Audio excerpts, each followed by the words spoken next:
Example सारे खत्म हो गए।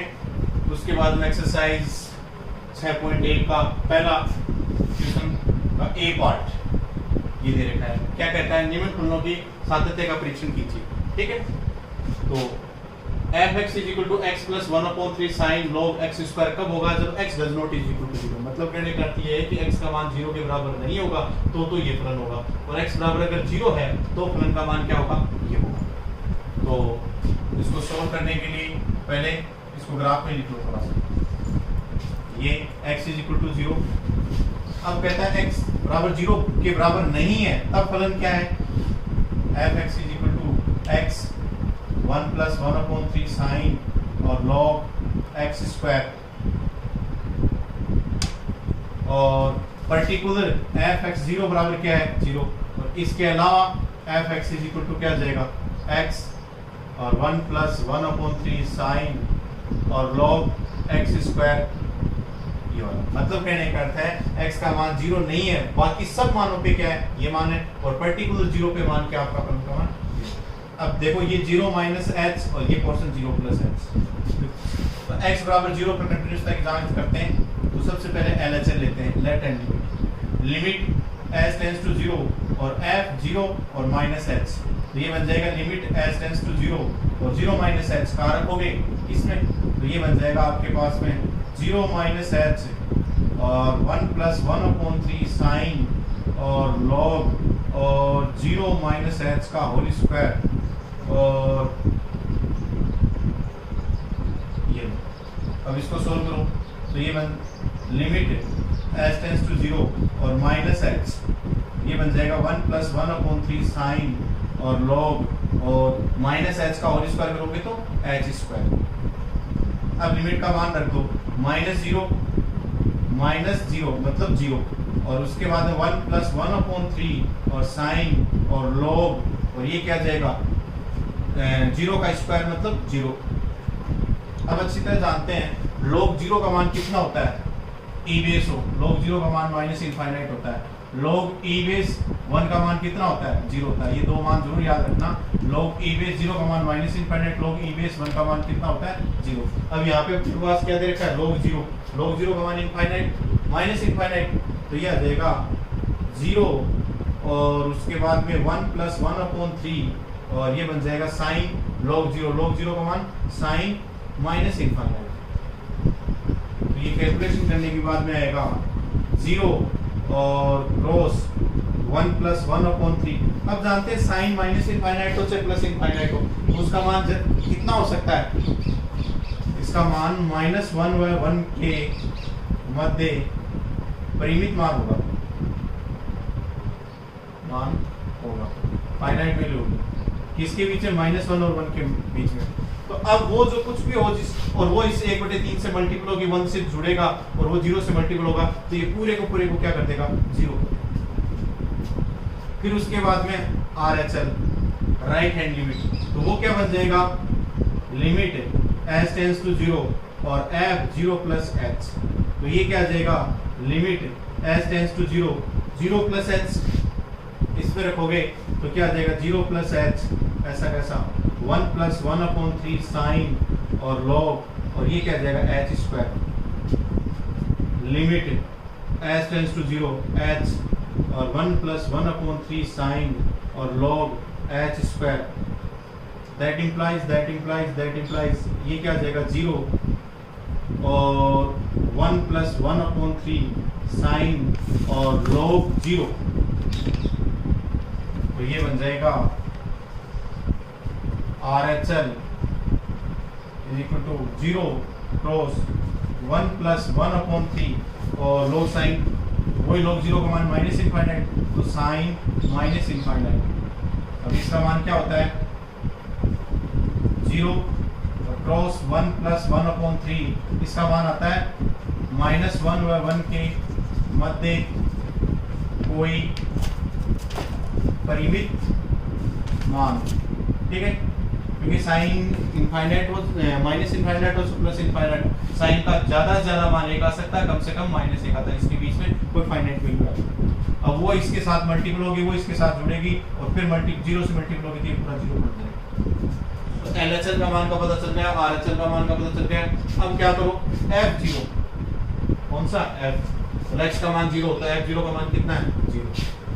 तो हमने क्या पाया, x बराबर 0 पर LHL is equal to RHL is equal to F0। तो क्या लिखोगे, अतः x बराबर 0 पर दिया गया फलन कौन सा, ये वाला fx क्या होगा, सतत होगा, कंटिन्यूअस होगा।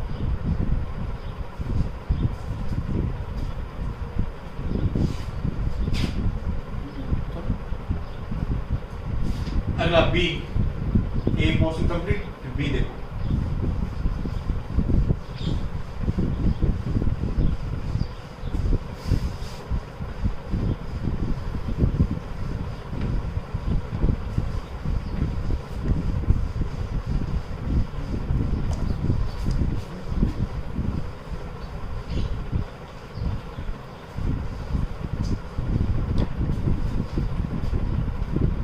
बी में क्या दे रखा है, fx is equal to e की पावर 1 अपॉन x, और कह रहा है कि x does not is equal to 0। फिर उसके बाद में कह रहा है 0 x इज इक्वल टू 0। कहता है x बराबर 0 पर जांच करनी है कंटिन्यूअस। क्या कह रहा है, e की power 1 upon x upon x और होना चाहिए यहाँ पे। तो ग्राफ बनाओ, x बराबर 0, उसके बाद में कहता है x 0 के बराबर नहीं हो तब, इसका मतलब लेफ्ट और राइट पार्ट में f(x) इज इक्वल टू क्या है, e की पावर 1 अपॉन x, और f(x) इज इक्वल टू ये भी क्या आएगा, e की पावर 1 अपॉन x, और पर्टिकुलर 0 पे यहाँ पे क्या है, f(x) इज इक्वल टू क्या आ जाएगा आपके पास 0, या यहाँ लिखना चाहो तो 0। ये क्वेश्चन क्या होगा, 0 माइनस h, ये 0 प्लस h। वही x बराबर 0 पर आप जांच करो, LHL लो, तो LHL लोगे तो लिमिट s टेंस टू 0 और f 0 minus h, limit s tends to 0, 0 minus h कहाँ रखोगे, इस साइड में, e की पावर 1 अपॉन और 0 minus h upon 0 minus h, ऐसा कैसा। तो लिमिट s टेंस टू 0 ऐसा कैसा, e की पावर माइनस 1 अपॉन h, ठीक है, और ये बन जाएगा माइनस h। अब क्या करो, लिमिट s टेंस टू 0 ऐसा कैसा, अब इसको नीचे ले आओ, तो ये बन जाएगा 1 अपॉन और e की power 1 upon h cross h, minus का निशान ऐसा कैसा रह जाएगा। अब देखो लिमिट का मान रखो, 1 अपॉन e की पावर 1 अपॉन 0 और क्रॉस 0, ये टोटल मिला के क्या बनेगा, e की पावर इनफाइनाइट और क्रॉस 0, e की पावर ये 1 अपॉन 0 का मान क्या बन जाएगा, इनफाइनाइट। तो इसका मान क्या आ जाएगा, 1 अपॉन e की पावर इनफाइनाइट, e का मान आप अच्छी तरह जानते हैं, e का मान होता है 2.732 वगैरह ऐसा कुछ होता है। अगर उस पे पर पावर इनफाइनाइट लगाओगे तो इसका मान टोटल वैल्यू इनफाइनाइट जाएगी। अब बताओ 0 बटा इनफाइनाइट ये कैसा है, इनडिटरमिनेट फॉर्म है। अगर इनडिटरमिनेट फॉर्म बनती हो तो वो क्या कहलाता है, मतलब कहने का अर्थ ये है कि अगर ऐसी सिचुएशन बनती है तो क्या कहोगे आप, या फिर इससे मल्टीपल करोगे 0 आएगा, परंतु यहाँ इसको आगे सोल्व ही नहीं कर सकते, ये इनडिटरमिनेट फॉर्म है, अनिर्धारित रूप है।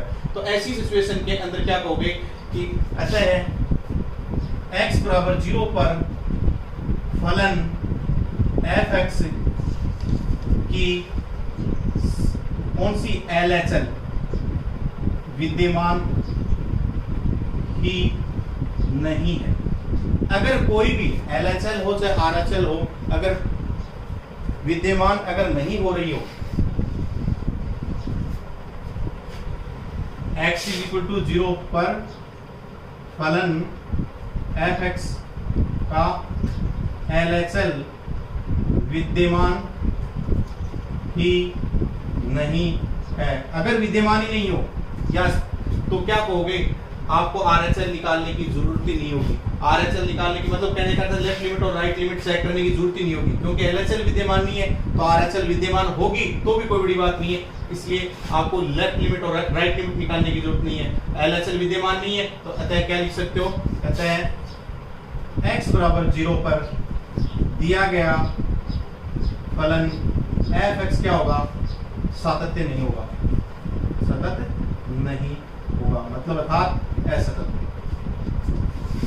तो RHL निकालने की जरूरत, ऐसी सिचुएशन आ जाए जब लेफ्ट लिमिट आपकी विद्यमान ही नहीं हो या राइट लिमिट विद्यमान नहीं हो, तो आपको एक लिमिट से काम चला सकते हो, राइट निकालने की जरूरत नहीं होगी। या लेफ्ट निकाल ली तो राइट की जरूरत नहीं, राइट निकाल ली तो लेफ्ट की जरूरत नहीं, डायरेक्ट ही कह सकते हो देखते ही कि दिया गया फलन किस बिंदु पर, जिस बिंदु पर x बराबर 0 पर क्या नहीं है, कंटिन्यूअस नहीं है। अगला क्वेश्चन,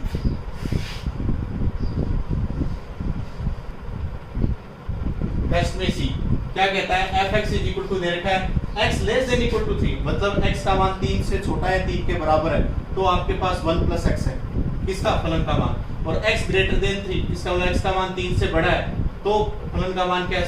7 माइनस x, मतलब 7 माइनस x, ये दे रखा है। तो x बराबर 3 पर आपको जांच करनी है कि ये कंटिन्यूअस होगा या डिसकंटिन्यूअस होगा।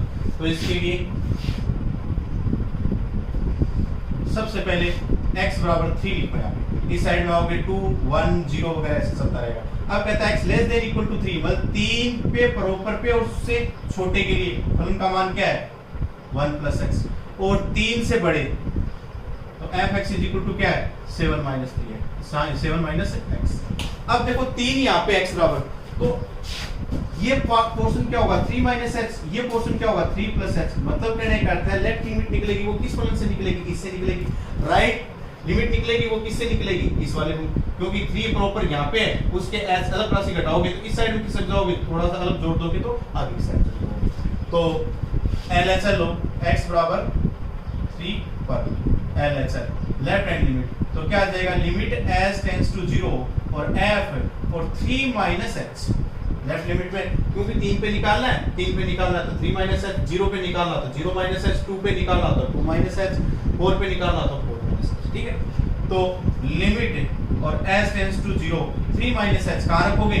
इस जगह, इस वाले फलन में, तो क्या आ जाएगा? 1 प्लस और 3 माइनस h, तो ये क्या आ जाएगा? तो 1 प्लस 3 माइनस 0, ये क्या आ जाएगा? 1 प्लस 3 इज इक्वल टू 4। फिर उसके बाद में RHL राइट हैंड लिमिट, तो क्या आ जाएगा? लिमिट और s टेंड्स टू 0 और f 3 प्लस h, राइट के लिए क्या होगा? 3 प्लस h, 3 प्लस h कहाँ रखोगे? यहाँ पे, तो लिमिट और s टेंड्स टू 0 और ये क्या बन जाएगा? 7 माइनस और 3 प्लस h, तो ये आ जाएगा लिमिट s टेंड्स टू 0, ऐसा कैसा, और ये आ जाएगा आपके पास 7 माइनस 3 माइनस h, तो ये आ जाएगा 7 माइनस 3 और माइनस 0, कितना बचेगा? 4। कैलकुलेशन करोगे। फिर उसके बाद में पर्टिकुलर पॉइंट पे, किस पे? x बराबर 3 पर, x बराबर 3 पर फलन का मान मतलब इक्वल टू कहाँ पे? इस वाली कंडीशन में, तो इस वाली कंडीशन में तो यहाँ रख दो, तो 1 प्लस 3 इज इक्वल टू 4, तो हमने पाया x बराबर 3 पर LHL equal to RHL equal to f3 is equal to और 4, तीनों में बराबर आ रहा है, तो क्या लिखोगे? अतः x बराबर 3 पर दिया गया फलन क्या होगा? सतत होगा, कंटिन्यूअस होगा। अगला क्वेश्चन, नेक्स्ट टेस्ट में क्या कह रखा है? f(x) कह रहा है कि अगर x का मान 0 से छोटा है, 0 के बराबर माइनस पाई बाई 2 के बीच में अगर हो, तो आपका f(x) का मान कितना है? sin x है। अगर यदि x का मान 0 से लेके पाई बाई 2 के बीच में है, तो फलन का मान क्या होगा? 10x। ये तो माइनस पाई बाई 2 से लेके 0 और ये 0 से लेके प्लस पाई बाई 2 के बीच में, तो उस कंडीशन में आपके पास ये वाली कंडीशन में तो ये फलन का मान होगा, नहीं होगा, ये होगा। किस पे चेक करना है? x बराबर 0 पर। तो सबसे पहले डायग्राम बना देते हैं। x बराबर 0, x बराबर 0, तो कहता है कि 0 से लेके माइनस पाई बाई 2 से, 0 प्रॉपर से लेकर और माइनस पाई बाई 2 यहाँ से होगा माइनस पाई बाई 2, यहाँ तक फलन का जो मान है ना वो f(x) is equal to sin x है, और 0 से लेकर और ये पाई बाई 2 है, तो 0 से लेकर और पाई बाई 2 तक इसका f(x) का मान कितना है? 10x है। तो x बराबर 0 पर तो क्या आ जाएगा? LHL क्या आ जाएगा? लिमिट as टेंड्स टू 0 और f 0 माइनस x, तो limit as tends to 0 0 minus x, ये 0 माइनस h, ये 0 प्लस h, कहाँ चला जाएगा? इस जगह, तो क्या आ जाएगा? साइन और 0 माइनस h, तो ये लिमिट है as टेंड्स टू 0 और साइन और ये क्या आ जाएगा माइनस एच माइनस और साइन 0 इज इक्वल टू 0। क्या किया मैंने? कुछ नहीं किया, फॉर्मूला लगाया limit S tends to 0 F 0 minus H, limit S tends to 0 0 minus H मतलब ये x बराबर 0 है, इस साइड में 0 माइनस एच, इस साइड में 0 प्लस एच, तो 0 माइनस एच कहाँ रखा जाएगा? किस फलन में? इस वाले फलन में। ये सबसे इंपॉर्टेंट चीज होती है कि लेफ्ट लिमिट का मान कहाँ रखा जाएगा, राइट लिमिट का मान कहाँ रखा जाएगा। तो ये इस डायग्राम से बहुत आसानी से पता चल जाता है। तो साइन और x की जगह क्या रखो? 0 माइनस एच। अब देखो 0 खत्म हो जाए, 0 कोई लेना देना नहीं है, माइनस एच बाहर आ जाएगा, माइनस का निशान बाहर आ जाएगा, साइन एच बचेगा, माइनस और साइन 0 ऐसा ऐसा कैलकुलेशन करोगे टोटल मान 0 आता है। जानते हो साइन 0 का मान 0 होता है। RHL, तो RHL में क्या करोगे?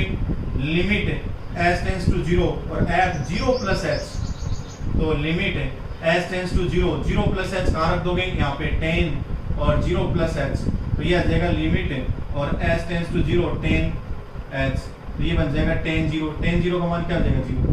तो LHL का मान 0, RHL का मान 0। अब उसके बाद में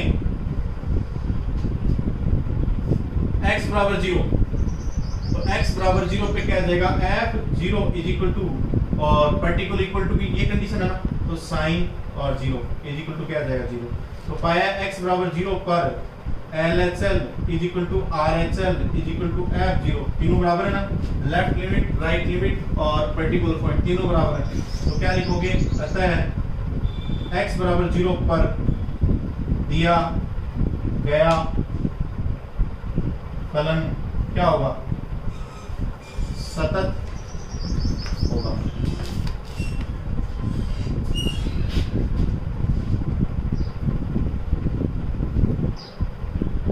टेस्ट में E f(x) is equal to cos 1/x, x does not is equal to 0। कहता है x का मान 0 नहीं हो तो cos 1/x value of function की, और x बराबर 0 हो तो फलन की वैल्यू क्या है? 0 है। तो x बराबर 0 पे चेक करना, तो क्या देगा? पहले थोड़ा डायग्राम बना लेता हूँ। x इज इक्वल टू 0, ये 0 माइनस एच 0 प्लस एच, तो ये क्या बन जाएगा? f(x) is equal to cos और 1/x, और ये क्या देगा इस साइड में? f(x) इज इक्वल टू और cos 1/x, और पर्टिकुलर इसके ऊपर है ना f0 का मान कितना? 0। तो x बराबर 0 पर और क्या करते हैं? LHL लेफ्ट हैंड लिमिट, क्या फॉर्मूला बनेगा? लिमिट s टेंड्स टू 0 और f0 माइनस h, तो limit s tends to 0 0 minus h कहाँ रखोगे? यहाँ पे cos और 1/0 माइनस h, तो ये क्या आ जाएगा? cos में जानते हो नेगेटिव का मान कोई फर्क नहीं पड़ता, लिमिट s टेंड्स टू 0 और ये बन जाएगा cos 1/h। देखो होता क्या है? साइन अगर माइनस कोई थीटा है तो माइनस का बाहर निशान आ जाता है साइन थीटा, कोस अगर माइनस थीटा है तो क्या आ जाता है? प्लस का कोस थीटा ही आता है, और टेन अगर माइनस थीटा है तो क्या हो जाएगा? माइनस का टेन थीटा होता है। ये ट्रिग्नोमेट्री की 11th क्लास में, तो वैल्यू रखो कोस और 1/, ये क्या बन जाएगा? 0, तो ये आ जाएगा कोस इनफाइनाइट। तो कोस इनफाइनाइट का मान कितना होगा? आप जानते हो कोस हो तो साइन हो, -1 व 1 के मध्य कोई परिमित मान, ठीक है। अब उसके बाद में RHL निकालते हैं। RHL में क्या आ जाएगा? लिमिट s टेंड्स टू 0 और f0 plus h, limit s tends to 0 0 plus h कहाँ रखोगे आप? इसी फलन में रखना है, दोनों साइड में वही फलन है। तो कोस और 1/0 प्लस h, इसको सोल्व करोगे तो भी क्या आएगा? कोस 1/, और 0 आ जाएगा, मतलब कोस इनफाइनाइट। कोस इनफाइनाइट का मान क्या होता है? कोस इनफाइनाइट का मान होगा RHL बराबर -1 व 1 के मध्य कोई परिमित मान, ठीक है। -1 1 के मध्य कोई परिमित मान, कोई फाइनाइट वैल्यू है किसी प्रकार की। अब देखो LHL का मान भी वही आ रहा है, RHL का मान भी वही आ रहा है, परंतु आप वो देखो f और 0, f0 पर्टिकुलर 0 आ रहा है, ये तो कह रहा है -1 और 1 के मध्य कोई मान, ये भी कह रहा है -1 और 1 के मध्य मान और f0 का मान, तो इसका मतलब ये LHL x बराबर 0 पर LHL और इज इक्वल टू RHL तो है, परंतु ये does not is equal to f0। भाई LHL और RHL तो बराबर है, पर f0 वो नहीं है, क्योंकि इसका मान 0 है, इसका मान -1 और 1 के मध्य है, इसका मान भी -1 और 1 के बीच में है, और ये क्या है, ये दोनों बराबर हो गए, पर तो ये क्या आ गया 0 आ गया, इसका मतलब 0 पर्टिकुलर वैल्यू है, ये तो 1/2 हो सकता था, ये भी 1/2, पर तो ये तो 0 है ना, तो तीनों बराबर तो नहीं हो सकते, तीनों बराबर नहीं हो सकते, तो क्या लिखोगे, अतः x बराबर 0 पर दिया गया फलन क्या होगा, डिसकंटिन्यूअस होगा, असतत होगा, सतत नहीं। ठीक है, आज इतना ही, और आगे वाले वीडियो के अंदर बाकी बचे क्वेश्चन है